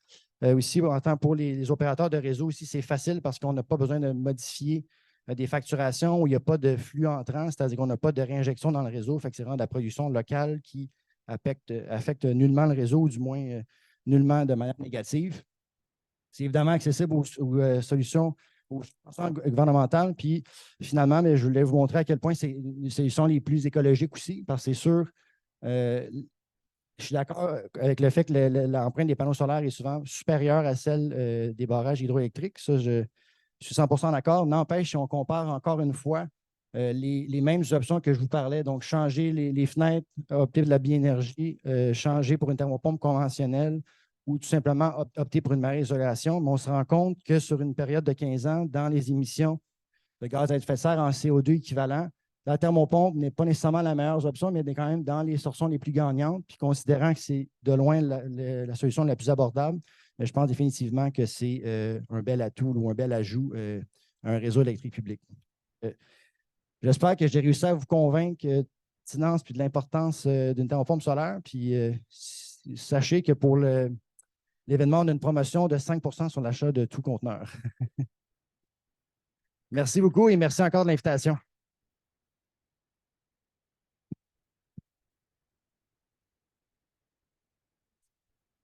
Merci beaucoup. C'est vraiment intéressant de voir des Québécois qui innovent et puis qui exportent. J'ai appris des choses ce soir. Merci beaucoup, M. Lévesque. Donc, en anglais, on dirait last but not least, nous allons compléter la soirée avec M. Yannick Sanson, qui est propriétaire et directeur du développement technique chez Voltium Énergie, seule entreprise canadienne à avoir réussi les tests d'homologation d'Hydro-Québec pour ses batteries lithium fer phosphate. C'est quand même pas rien. Il s'est diplômé en architecture d'infrastructures de réseaux informatiques, a notamment été chargé de projets chez Bell Canada et Vidéotron. Dès 2015, il lance Voltium avec ses partenaires et ensemble, ils développent la programmation d'un système de gestion de batterie de secours pour des salles de serveurs afin d'intégrer la communication et la prise en charge de cellules au lithium. En parallèle, il développe les premières batteries canadiennes autochauffantes au lithium pour les applications solaires et récréatives. Voltium Énergie s'est donné pour mission de fabriquer et de distribuer à des prix compétitifs des produits de stockage énergétique d'une qualité irréprochable, Hydro-Québec le certifie, durable et parfaitement adapté au climat extrême canadien et aux besoins de ses clients. Et j'ai oublié de mentionner que vous êtes même notre commanditaire de la soirée avec Hydro-Québec. Donc, merci. Oui, à vous, mon cher. Je ne savais même pas. Je ne savais pas. Comment dites ça, cette soirée-là? C'est moi qui ai payé tout ça? OK. Donc, merci aux commentateurs précédents. Merci, M. Lévesque. pour les thermopompes solaires, c'est effectivement un beau projet, un beau produit. Nous, dans le fond, on fait des batteries. Là, la présentation va apparaître dans quelques instants. Donc, nos batteries qu'on fait, tantôt, monsieur demandait qu'est-ce qu'on peut faire pour avoir de la résilience énergétique quand il y a une tempête de neige, qu'il y a une panne de courant. Monsieur voudrait peut-être avoir des panneaux solaires, mais il faut comprendre que s'il y a une panne de courant causée par une tempête de neige, peut-être que les panneaux sont enneigés, donc peut-être qu'il n'y aura pas d'énergie générée par ces panneaux solaires-là. Si en plus il y a une tempête de neige, ça veut dire qu'il fait noir tôt, mettons 5 heures, ben là, il n'est pas vraiment 5 heures, là, il est peut-être rendu minuit, peut-être, là. Mais mettons qu'il fait il est quand même assez tôt, il n'y aura pas d'énergie causée, il n'y aura pas d'énergie qui va être générée par les panneaux solaires, là, s'il fait noir ou si les panneaux sont enneigés. Donc, il faut compter sur les batteries.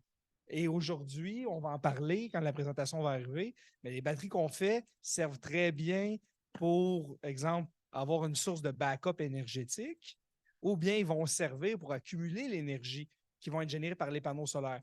On parle souvent de net zéro, net metering, c'est-à-dire on génère de l'énergie, on l'invente à Hydro-Québec.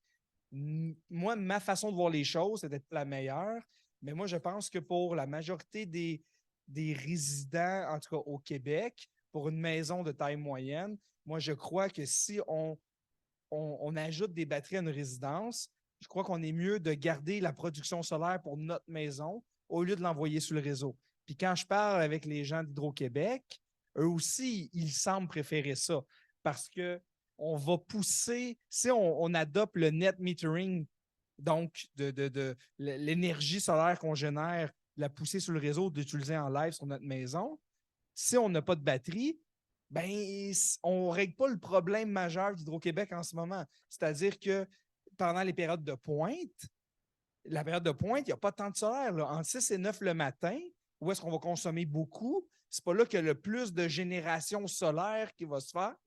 Puis on voudrait plutôt, en tout cas, Hydro-Québec voudrait plutôt qu'on utilise l'énergie dans nos batteries à ce moment-là. Parce que si on se fie à la technologie du net metering, ça veut dire quand il fait plein soleil, c'est-à-dire à midi, ben on pousse l'énergie sur le réseau, mais Hydro-Québec, ils n'en ont pas tant besoin à ce moment-là d'énergie de notre part. En tout cas, je ne sais pas si vous êtes d'accord, les gens du CanMet. Non? Quelqu'un qui non? En partie. On pourrait débattre. En tout cas, moi, j'ai parlé avec Fitzgibbon le mois passé, puis il me dit que le net metering était contre ça. Fait que, OK, moi, j'ai parlé. Puis il me dit, moi, je l'aime. Il me dit, je l'aime ton idée des batteries. Entre 6 et 9, puis entre 5 et 8 le soir, je l'aime ton idée de batterie. C'est ça qu'il me dit. Fait que, bon, on va regarder comment ça marche, cette affaire-là. Ça marche-tu, ça? Le gros bouton vert. Ben, moi, c'est pas un PowerPoint, c'est un PDF. Fait que je ne sais pas si ça va manger. Donc, notre mission, je n'ai pas tout écrit ça tout seul, là, cette affaire-là. Là. Ben, ça ne marche pas, hein?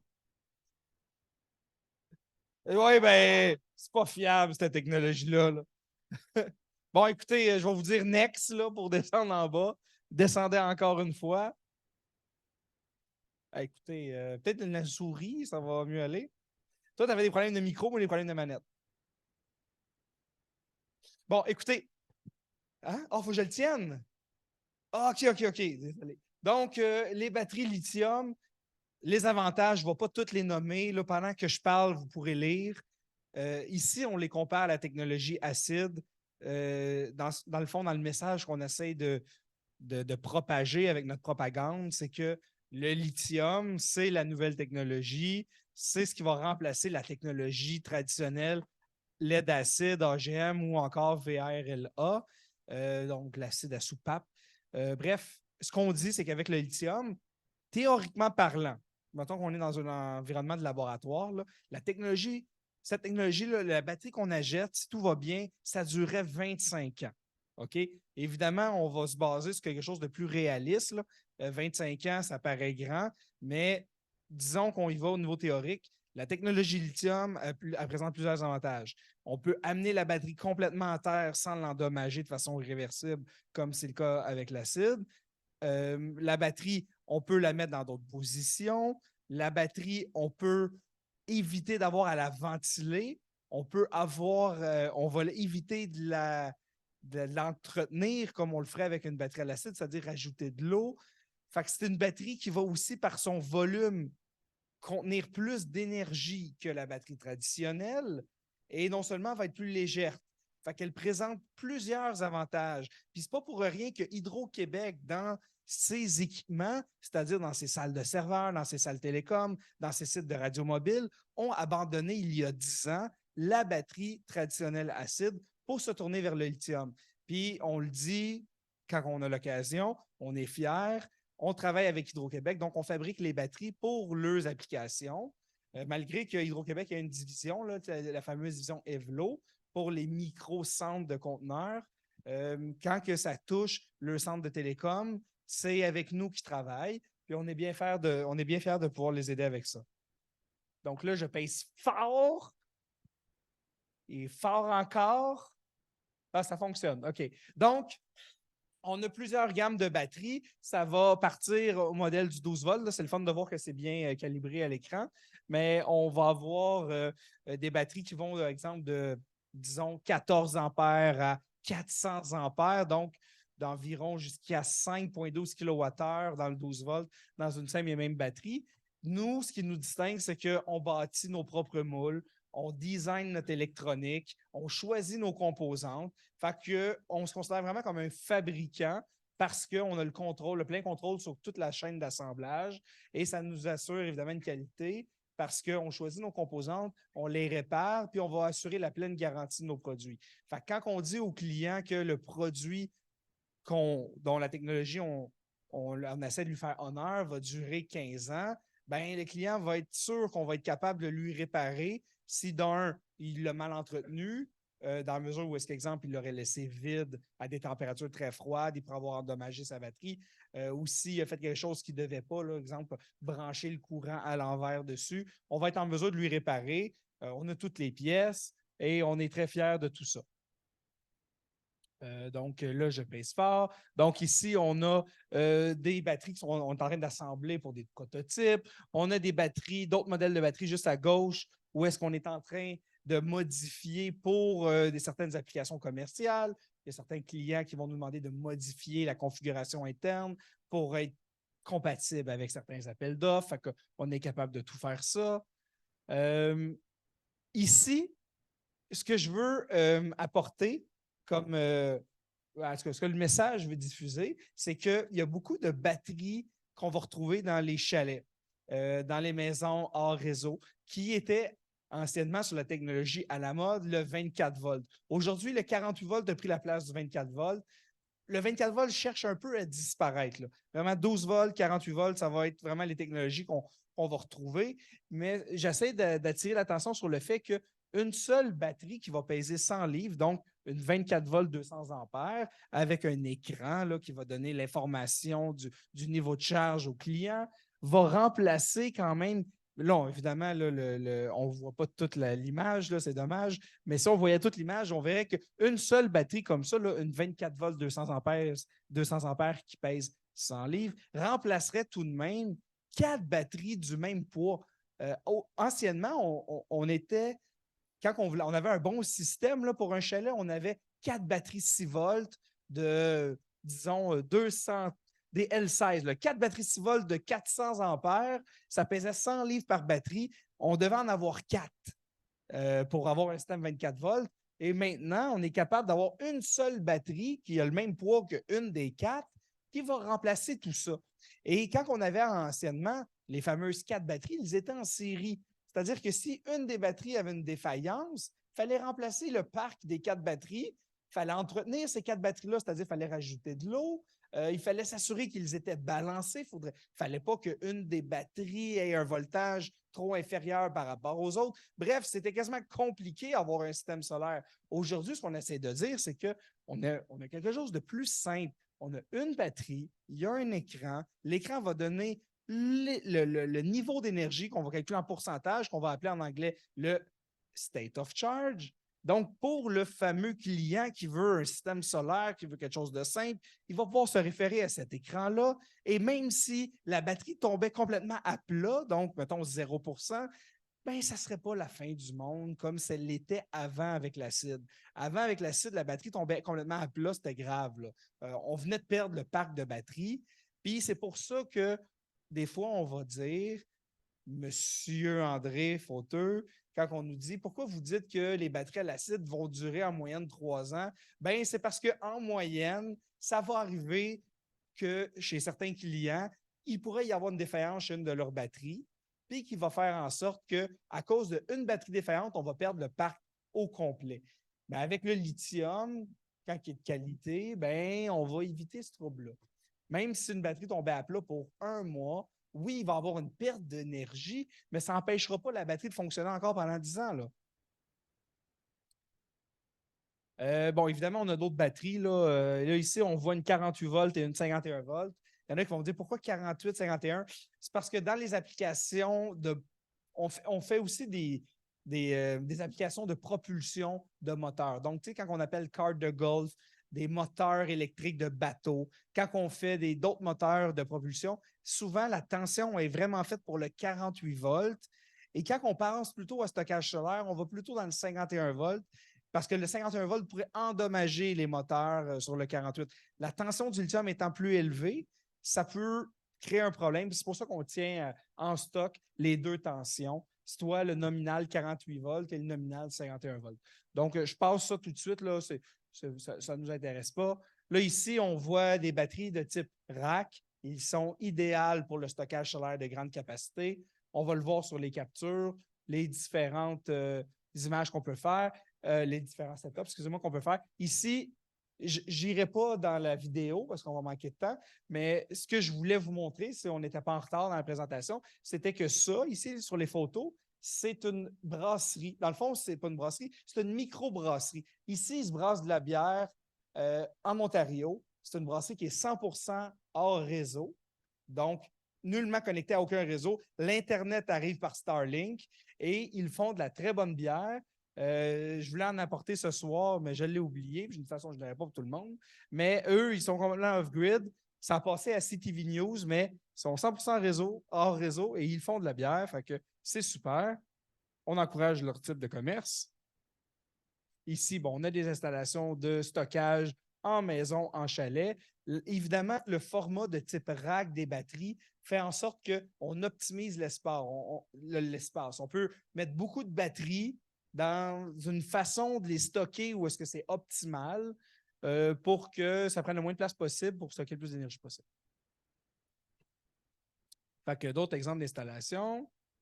Et ici, à droite, sur la photo de droite, on voit des onduleurs hybrides. On en a parlé tantôt avec Diane, onduleurs hybrides, nouvelle mode.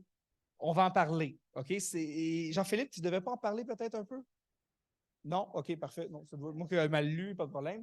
On va en parler vite, vite. On n'est pas des fabricants d'onduleurs réseau, mais pourquoi qu'on va en parler? C'est parce que les onduleurs hybrides font en sorte qu'il y a de la batterie qui va se vendre. Là. Puis quand il y a de la batterie qui se vend, Voltium n'est pas loin. Puis le gros avantage de ça, c'est que ça réduit les coûts. Donc, pour le client qui veut avoir une certaine résilience énergétique et qui veut profiter de son système de batterie et du système de panneaux solaires, c'est un bel atout à rajouter à son système. Fait que je vais en parler vite, vite parce que tantôt, on me pointe un 2 qui doit vouloir dire 2 heures qui me reste. Excellent, 2 heures. Donc, je vais vous parler d'une petite compagnie. Ben, en fait, une petite compagnie. Ils ont quand même 11 ans d'existence. Lux PowerTech. On n'est pas fabricant de ça. On a juste l'avantage de distribuer leurs produits au Canada.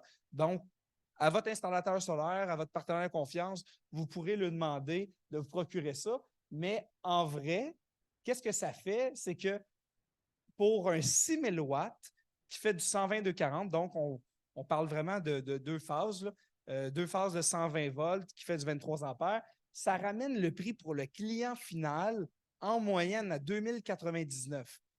Et ça apporte 8000 watts de solaire. Donc, une machine comme ça, pour 2099 $, garantie 10 ans, ça amène 8000 watts de solaire, ça va prendre en charge les batteries et ça peut créer, pour vous, monsieur, qui nous a parlé tantôt, qui voulait un système de backup, ça ramène l'industrie du backup, ça ramène une belle alternative aux génératrices. Parce que là, enfin, on a quelque chose qui peut faire en sorte que quand la génératrice était difficilement installable, donc des fois, on n'a pas la place pour mettre une génératrice sur le toit ou au plancher, là, on est capable de faire son système de backup. Puis le prix bas de ça fait en sorte qu'on pourrait se passer de la fonction solaire juste pour dire, écoutez, je vais me faire un sous-panneau, je vais mettre mon frigidaire, congélateur. Moi aussi, je viens de Châteauguay. En avril, on s'en souvient. C'était les inondations partout.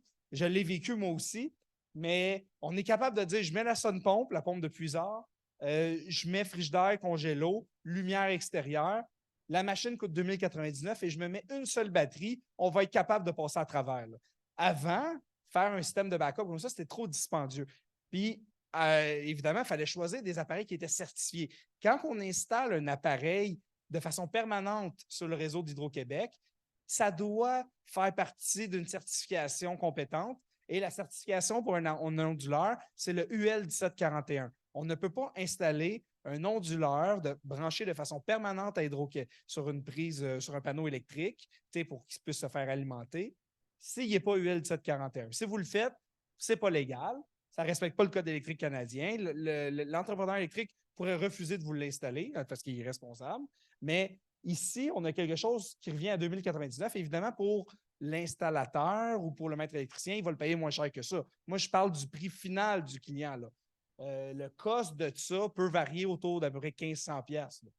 Puis, il y a une version qui va être vraiment hybride. Là. Ça, ici, on parle de 12 000 watts d'inverter, 15 000 watts de solaire.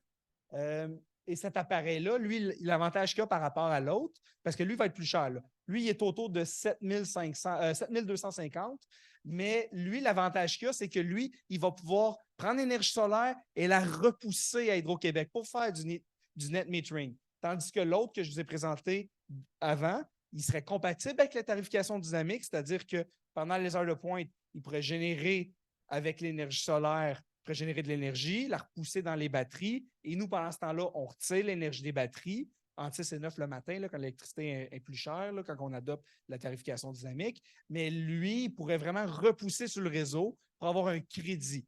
Tandis que l'autre, il ne le ferait pas. Il n'est pas conçu pour ça. Lui qui est plus cher et qui est plus puissant, lui est autorisé à le faire. Lui, il pourrait faire ça.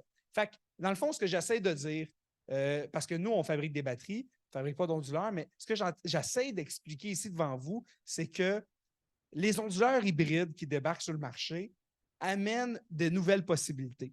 Ils apportent le fait que ça rend ça accessible pour une plus grande partie de la population.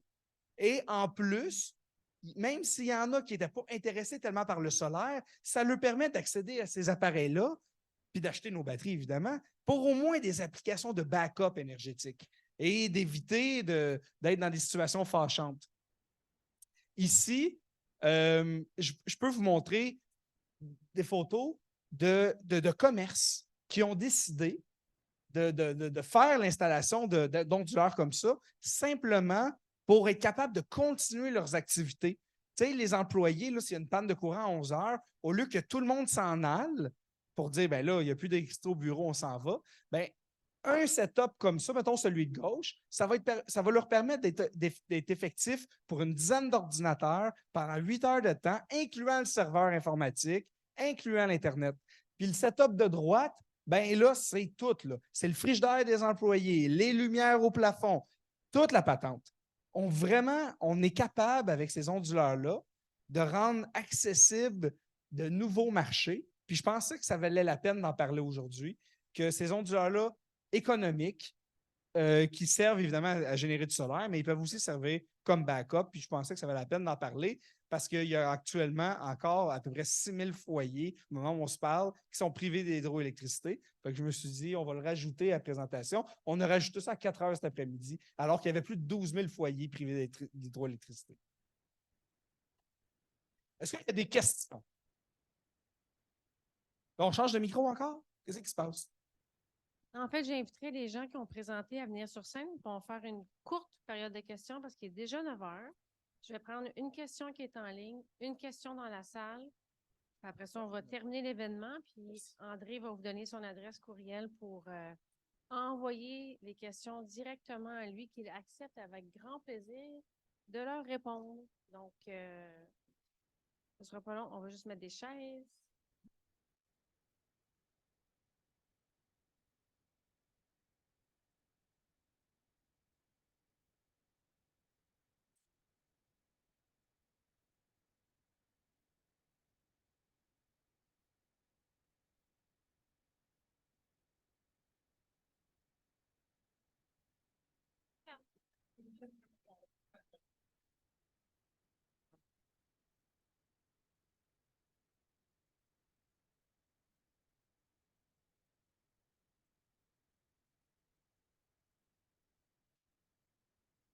Je vais commencer avec une question dans la salle. Une question.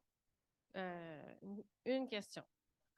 Non, mais je vais juste que des fois, on aime ça mettre beaucoup de contexte, là. Là, ça prendrait une bonne question claire, définie, courte. Y a-t-il quelqu'un qui se sent prêt à relever ce défi? Il y a des gens, là, il y a plein de témoins. Non, mais je vais juste dire ça. Moi, je ne connais rien à ça. Est-ce que je peux installer ça moi-même? Non. OK. Surtout que vous avez- C'est peut-être un peu. Est-ce que je peux l'apprendre? Vous avez. Bon, j'ai tombé des micros, ça. J'en prends deux, c'est stéréo. Vous avez pris la peine de dire que vous ne connaissez rien. Merci de l'information. C'est la question que je vous aurais posée. Non, vous ne pouvez pas installer ça vous-même. Et Absolument pas. Je peux prendre des cours pour installer ça puis poser ça moi-même? Vous pouvez prendre des cours, vous allez être au courant, vous êtes en mesure de comparer des soumissions, mais je vais quand même vous dire que la réponse est non. OK, merci beaucoup.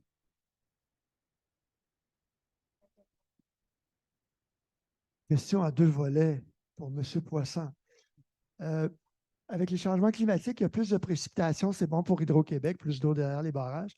Est-ce que ça va nuire à la production solaire? Et on demandait si on n'a pas l'angle idéal, 30 ou 45 degrés, à quel point ça va nuire à la production également.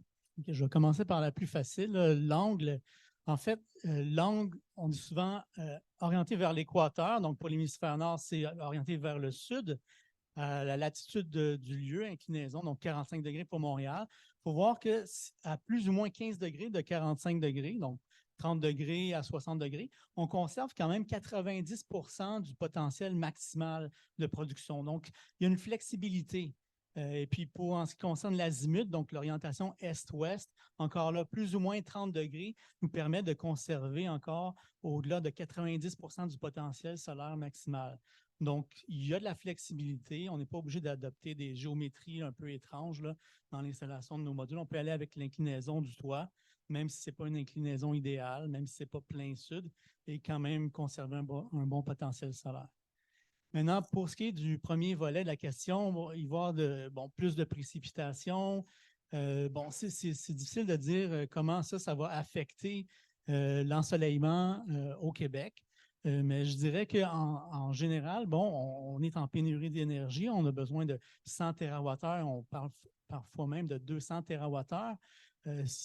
Ces 100 TWh-là ne sont pas toujours dans les pointes entre 6 h et 9 h et en fin de journée. Donc, c'est ce qui fait que l'électricité solaire a son rôle à jouer, tout comme l'éolien, tout comme l'hydroélectricité. Le solaire en été, pour les points de climatisation, va jouer un rôle de premier plan. En hiver, ce sera plutôt l'éolien et l'hydroélectricité. Donc, de mon point de vue, chaque technologie renouvelable aura son rôle à jouer dans le portfolio énergétique du Québec de demain.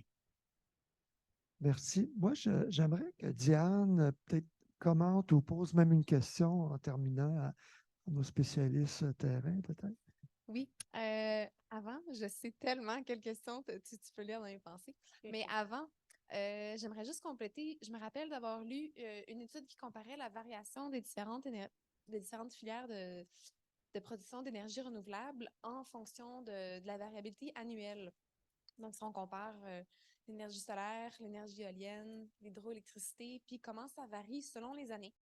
Puis, je me rappelle que pour l'énergie solaire, il y avait un 4% de variation annuelle.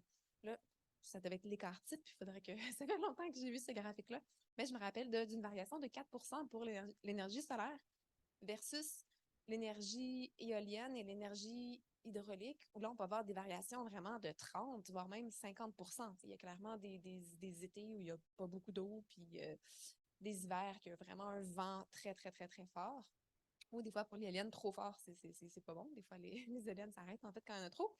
Mais tout ça pour dire que de toutes les énergies renouvelables, justement, c'est le solaire qui souffre le moins des aléas de la météo.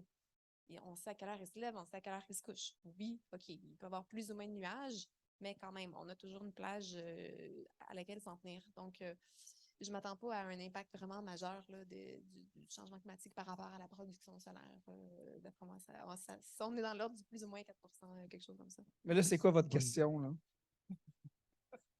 En terminant. La question qui tue.